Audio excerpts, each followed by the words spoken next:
Hi hello guys, ನಿಮ್ಮ ಲಕ್ಷ್ಮಿ. ಇವತ್ತು ಸೋಮವಾರದ ಸಾಂಬಾರು, ನುಗ್ಗೆ ಸೊಪ್ಪಿನ ಸಾಂಬಾರು, ಹಸಿರು ಕಾಳು, ಬೇಳೆಕಾಳು. ಯಾರೆಲ್ಲ ನೋಡ್ತಿದ್ದೀರೋ ಸಬ್ಸ್ಕ್ರೈಬ್ ಮಾಡ್ಕೊಳ್ಳಿ, ಶೇರ್ ಮಾಡಿ, ಲೈಕ್ ಕೊಡಿ. 1 ರಿಂದ 2 ಕೂಗಿಸ್ಕೊಳ್ಳಿ. ಬೇಳೆಕಾಳು, ಹಸಿರು ಕಾಳು ಎರಡೇ ಸಾಕು.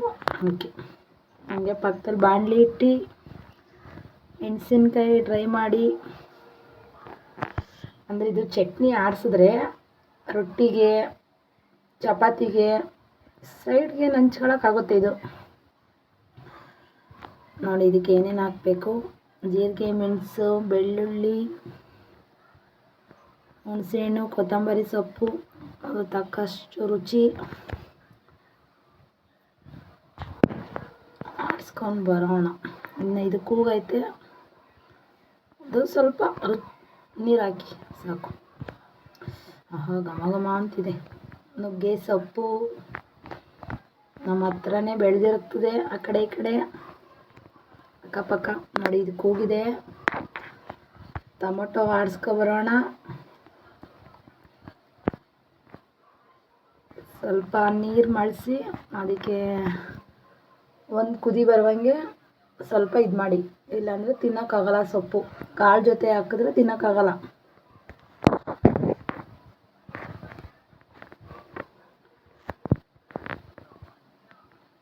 ಅದಾಕಿ ಮಿಕ್ಸ್ ಮಾಡಿ, ಕಾಳು ಹಾಕಿ ಬೆನ್ಸಿರೋ ಕಾಳು 1 ಕೂಗು 2 ಕೂಗು ಸಾಕು. ಅದಕ್ಕೆ ತಕ್ಕಷ್ಟು ರುಚಿ. ಇದು ಬಸ್ಕೊಳ್ಳೋಣ. ಇನ್ನು ಪಕ್ಕದಲ್ಲಿ ಇದು ಆಡಿಸ್ಕೊಬರೋಣ. ಟೊಮೊಟೊ ಬಸ್ಕೊಂಡು ಅದೇ ಬಾಣಲಿಲಿ ಇಟ್ಟು ಇವಾಗ ಪಲ್ಯಕ್ಕೆ ರೆಡಿ. ಈರುಳ್ಳಿ, ಒಣಮೆಣ್ಸಿನ್ಕಾಯಿ, ಕಾಯಿ ತುರಿ ಅಷ್ಟೇ.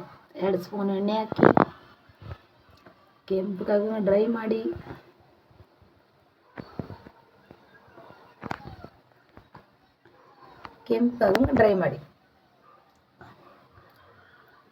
ನೋಡಿ. ಪಲ್ಯ ಸೊಪ್ಪು ಬಸ್ಕೊಂಡಿರೋದ ಹಾಕಿ ಡ್ರೈ ಮಾಡಿ. ಯಾರು ಸಬ್ಸ್ಕ್ರೈಬ್ ಮಾಡ್ಕೊಂಡಿಲ್ಲ ಅವರೆಲ್ಲ ಒಂದು ಸಬ್ಸ್ಕ್ರೈಬ್ ಮಾಡ್ಕೊಳ್ಳಿ. ನುಗ್ಗೆ ಸೊಪ್ಪೊಂದು ಸಾಂಬಾರು ಮಾಡ್ಕೊಂಡು ತಿಂತೀರ, ಸೂಪರ್. ಈಗ ಪಕ್ಕದಲ್ಲಿ ಹಚ್ಚಿ ಬಸ್ಸಿರೋ ನೀರಿಗೆ ಆಡಿಸಿರೋ ಮಸಾಲೆ ಹಾಕಿ, ಟೊಮೊಟೊ ಆಡಿಸಿ, ಅದ್ರ ತಕ್ಕಷ್ಟು ನೋಡಿ ಕಾಯಿ ತುರಿ. ಪಕ್ಕದಲ್ಲಿ ಕಾಯಿ ತುರಿ ಸಿಮ್ ಮಾಡಿ ಇಡಿ.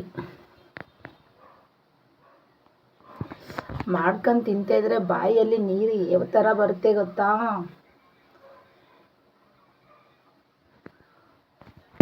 ಆಯಿತು, ಓಕೆ, ಬನ್ನಿ ಊಟ ಮಾಡೋಣ.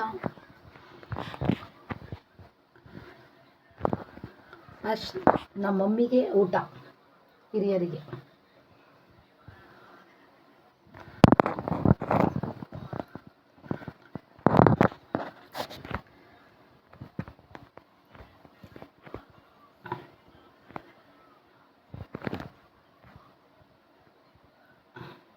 ನಮ್ಮ ಮಮ್ಮಿಗೆ ಜೊತೆಗೆ ಸ್ವಲ್ಪ ನಿಂಬೆಹಣ್ಣು.